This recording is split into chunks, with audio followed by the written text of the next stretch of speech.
la sociocratie, elle va, mise en œuvre par Edenberg, elle repose sur 4 principes fondamentaux, qui sont des principes extrêmement simples.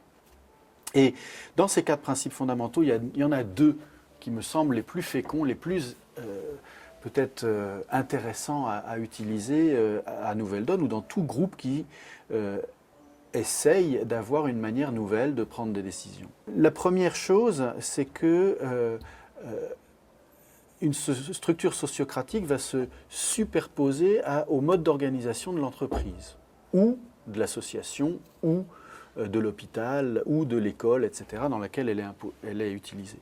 C'est-à-dire que si on a une entreprise qui fonctionne, comme la plupart des entreprises, d'une manière très hiérarchique, par exemple, la sociocratie va se surimposer ou se superposer à ce mode de fonctionnement.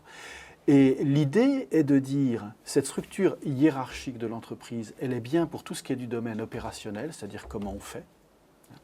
Par contre, pour tout ce qui est du domaine plus stratégique, alors là, il faut qu'on utilise une autre manière de faire, qui n'est pas hiérarchique, mais dans laquelle chacun a le même poids, chacun a le même pouvoir. Et c'est la raison pour laquelle, en sociocratie, ces structures-là sont organisées autour d'un cercle. Pourquoi de cercle? Parce que dans un cercle, chaque point est à même distance du centre, il n'y a pas un point qui prédomine. Et donc, je vais prendre un exemple qui vient de l'entreprise, puisque c'est là qu'il est né. On pourrait très bien imaginer dans un atelier qui fonctionne d'une manière très hiérarchique, avec un chef d'atelier, un directeur de production, etc. Tant qu'il s'agit de faire tourner l'atelier, on a ce mode hiérarchique qui est mis en application.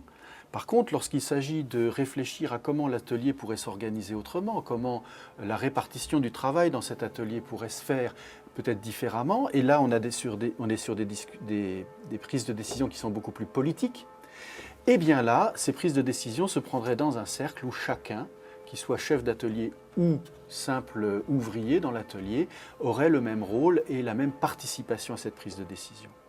Et donc on voit bien qu'il y a des connexions entre le niveau opérationnel pour exécuter des choses et des tâches et le niveau plus politique où on se dit comment on se donne des règles de vie ensemble. Si on traduit ça et qu'on transpose ça dans un comité local, par exemple Nouvelle Donne, on pourrait très bien dire on a un petit bureau qui fonctionne comme la plupart des bureaux d'association sur une forme finalement assez hiérarchique. C'est-à-dire un conseil qui a délégué 4-5 personnes sur des fonctions particulières pour faire tourner la boutique.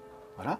Et en même temps, sur des questions plus stratégiques, qui vont être quel type de commission on veut prendre en compte, qui vont être quel type de stratégie on veut mettre en place sur le territoire local pour que Nouvelle Donne participe à l'éducation populaire des citoyens du territoire, ou bien quel type de relation on veut avoir avec les autres associations, partis politiques locaux sur le territoire. Eh bien pour ces décisions-là, on associe l'ensemble des gens qui participent à ce cercle, à ce comité local, et donc où chacun prenne un rôle équivalent avec cette structure de cercle. Ça, c'est l'un des premiers modèles, l'un des premiers outils dans la sociocratie.